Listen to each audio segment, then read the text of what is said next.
సూర్య టీవీకి స్వాగతం.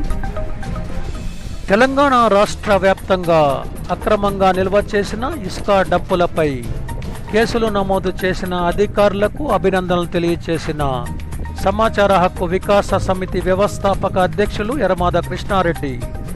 ఈ సందర్భంగా ఆయన మీడియాతో మాట్లాడుతూ అదే క్రమంలో ప్రభుత్వ ఆదాయానికి గండి కొడుతూ అనుమతులు లేకుండా చెరువుల్లోని బంకమట్టి షీల్డ్ను అక్రమంగా తరలించి ఇటుక బట్టీల వద్ద భారీ పరిమాణంలో గల నిల్వలను తనిఖీ చేసి సీజ్ చేయాలని, కేసులు నమోదు చేయాలని, జరిమానాలు విధించి నిల్వ పరిమాణానికి తగిన రాయల్టీకి 10 రెట్లు జరిమానా విధించాలని సమాచార హక్కు వికాస సమితి డిమాండ్ చేస్తుంది.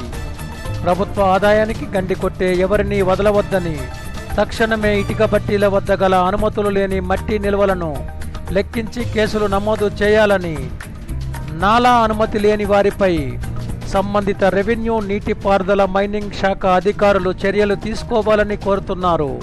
తద్వారా ప్రభుత్వానికి ప్రతి సంవత్సరం 1000 కోట్ల పైగా ఆదాయం వచ్చే అవకాశం ఉందని, ఈ ఆదాయంతో ప్రతి చెరువును అభివృద్ధి చేయవచ్చని వారు డిమాండ్ చేశారు.